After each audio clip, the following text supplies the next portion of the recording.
Hey everybody, this is Michael and Chris. Welcome to episode 56, SEO, Offsite SEO tips and tools. Tools and tips. There are a lot of things that affect how well a search engine works, Chris, that are not on your website. So we're just going to do kind of a roundup and talk about some of those today. Yeah, let's go, man. Yeah. All right. Number one, create steady and valuable social media content. Social media channels, there are still a lot of companies that we talk to. Usually they'll show up to us and maybe they've thought they need LinkedIn for recruiting, or maybe they have a Facebook page, but they're not really getting excited about it and they're not really driving it. And sometimes it's because they have other complexities, like maybe their company's actually made up of 20 brands, and maybe they have social media happening at some of those brands and not others. Yeah. And so sometimes you have complex situations. A lot of the material that we cover on the podcast is for lead generation companies and kind of local or regional companies. But some of these problems apply all the way up the food chain to really big companies. Like we work in healthcare with a lot of companies that do mergers and acquisitions to absorb local and regional networks of businesses.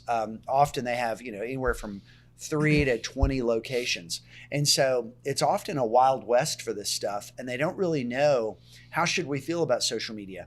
And a lot of it comes down to, well, who's going to do the work? And if the work's being handled at some locations or in some brands in a portfolio company, they're often like, okay, well, let's just keep doing that. The problem is sometimes it's not being done well. And social media, it's one of these areas that Google has sort of crack the code on understanding how it relates to a domain or a brand.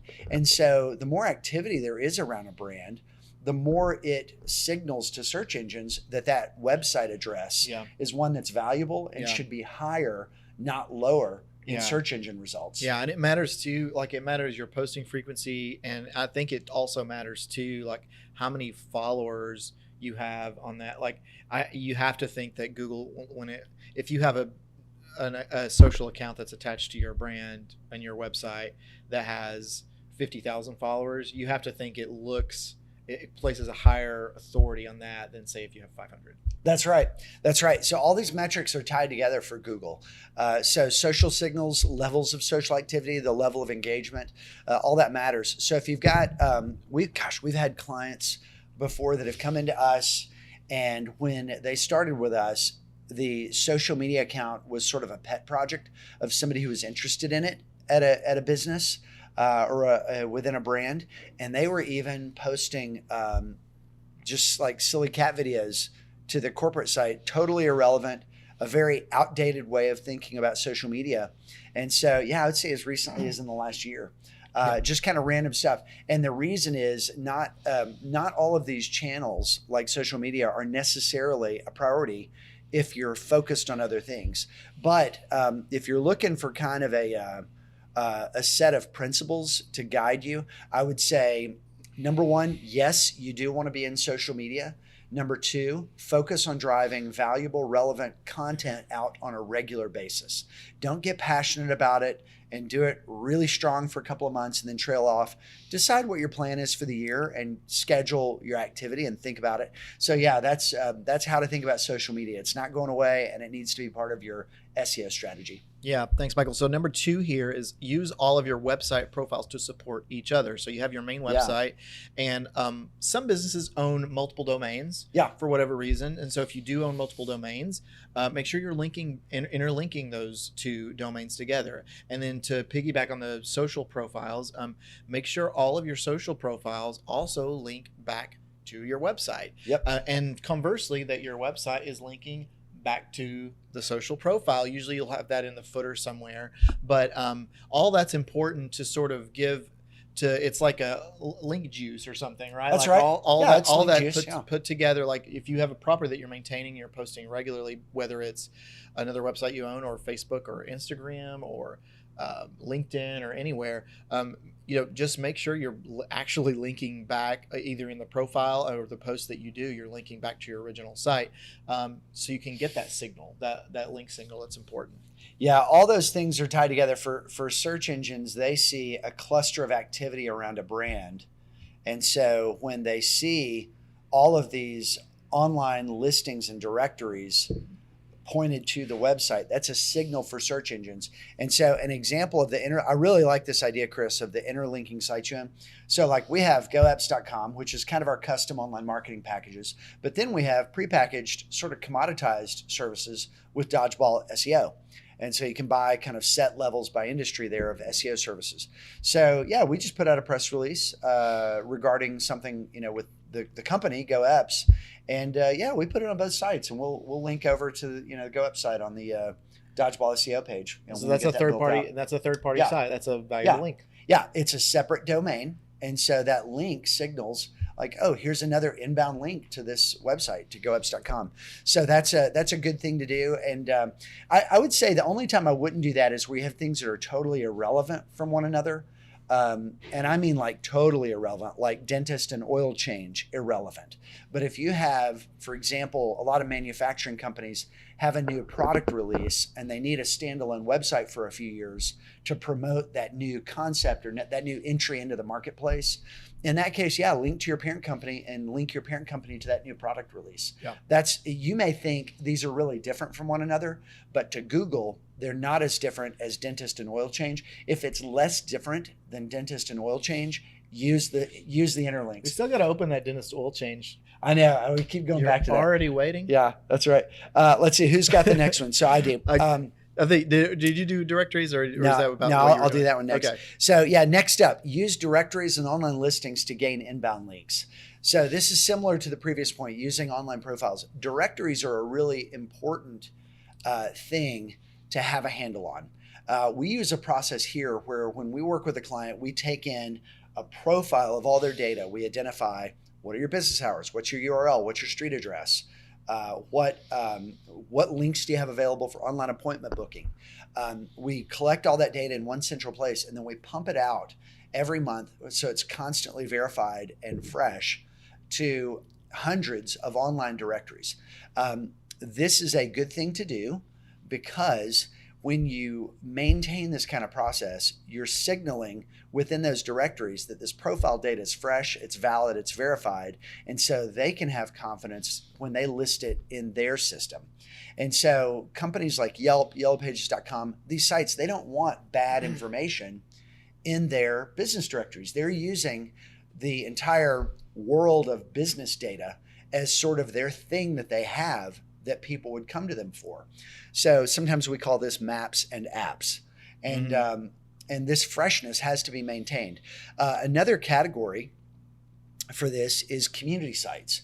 Occasionally, cities will have, well, not occasionally, every city, but above a certain size city, there are often going to be 5 to 10 local business directories that you have to manually go out and identify, reach out to and say, hey, we're a local business. We'd love to be included on your website.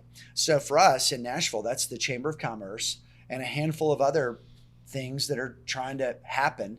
But we've also got projects like we're located in downtown Nashville now, but for many years we were in the neighborhood East Nashville. So anytime anything kind of popped up in East Nashville where we could participate and get an inbound link, we would do it. So even supporting like local youth sports, these are all signals to search engines that your website is valuable. Even the small ones. I'm always kind of a more is more person when it comes to quality inbound links, as long as it's not a disreputable website. But I think it's and Ross Jones is where this idea came from. But silly church links, SCL.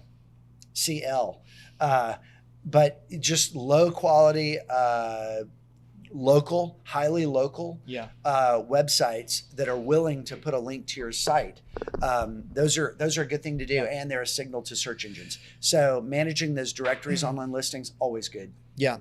Number 4 here on offsite SEO tools and tips is use consistent contact info everywhere. So this is particularly for local businesses. So maybe you've got a bunch of listings and maybe your office moved, and then maybe you opened a second location, and then maybe your phone number changed. So you could have one profile that has your old address, one profile that has your new address, another profile that has your old address plus your new location and your new phone number, And then another, so you can see how this can all get messed up, or URL if you change URL. So all this gets messed up. What Google likes to see, especially for local SEO, is it likes to see all of your listings that have consistent name of the business, URL, street address, phone number.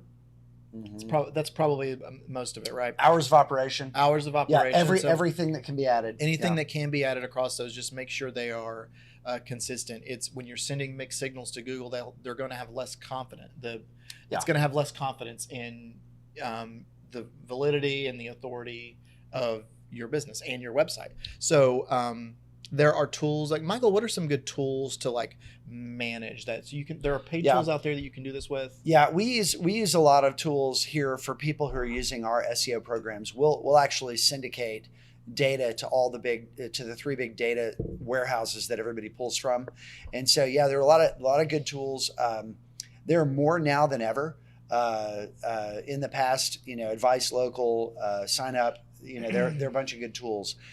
One of the things that I recommend is go out and do a search on your phone number. And if you have any information that you're trying to retire, like if you've, for example, gone from using a local phone number to a toll-free number, I would do a search in quotes for that local number and just go through page 1 and say, okay, everything I come across, is it good and complete data that we want out there, or can we get it fixed? Right. And sometimes there are zombie websites that have a lot of information about you that's not maintained. Like a lot of these business intelligence websites, they're guessing at half of the data. Like I've seen like our annual revenue on business websites for years that had no idea what our annual revenue was, or who the officers in the company are. They've always got like bad information. So just using any kind of outdated data you have, like an old URL that you've replaced or an old phone number, and just kind of hunt and destroy from the top down on that stuff. And that's a good way to troubleshoot. Yeah. Awesome. Good. Last up for this episode, you have an opportunity. So make your YouTube channel branding complete. You have an opportunity with YouTube to create a presence and an online reflection of your brand. And YouTube actually offers quite a bit of real estate for stuff that you can do. You have a couple of different images for the channel that you can manage.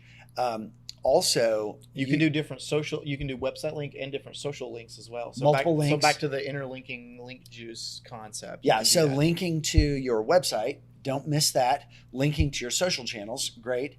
And also, you can think through playlisting and think for our brand, for what we want to be known for, what are the types of categories that we'd like to fit into? And you can go create content for those categories on your YouTube channel. So thinking about playlisting and how playlisting works, but having a channel description, having a complete description of your company that's kind of benefits oriented and even call to action oriented. Like if you can tell people like, here's what you can expect working with us in your description, that's good content. I think YouTube is one of the underappreciated places that companies should think about as a priority. We really think of it as being a channel as significant as SEO or email. Video marketing is huge, but often when a client comes in and starts working with us, we're the ones going in and making sure that they're using everything that YouTube has to offer for the brand. And I'll say this, I think YouTube did not change for a lot of years. There wasn't a lot of innovation, but lately I'm seeing it kind of perk up. I'm seeing YouTube doing more. They're aping a lot of the popular things that the other networks are doing, like the store. They have a story component or reels or whatever they're called on YouTube. Yeah. This month, TikTok surpassed YouTube in minutes viewed. And so I think YouTube's which is incredible because the videos are much shorter. Yeah, very short, but people are just zoning in and just watching videos. But I think the competition's good for innovation. I think my hunch, I'm not connected to YouTube in any way. I don't have any knowledge of what's going on there. But my sense is they're kind of getting into the game of being a platform and a destination. I've always thought that the Explore features on YouTube were underpowered. And lately, I think with them wanting to do more and be more, there's a chance of YouTube becoming a really great, Yeah. really great site. I actually like I spend most of my time on YouTube on the home tab, where like I almost never go to my subscribe. Maybe that's just maybe that's just my orientation. I'm always like I want to see like new stuff that and YouTube's pretty good at like giving me stuff that I'm interested in. Yeah. But I almost never go to the subscribe. Now some of my subscriptions pop up in the home tab. Yeah. But I spend most of my time there. Yeah. Yeah. Yeah. Yeah. Maybe most people don't do that though. Maybe most people go to subscribe. I think that until recently, YouTube really didn't have a strong focus on merchandising their content the way that they seem to now. Yeah. So yeah, great. This has been episode 56, SEO, Offsite SEO tools and tips. We really love receiving notifications from people and contact because of the podcast. But also drop your comments down below if you have questions you want us to talk about. Subscribe, and thank you. We'll see you on the next one.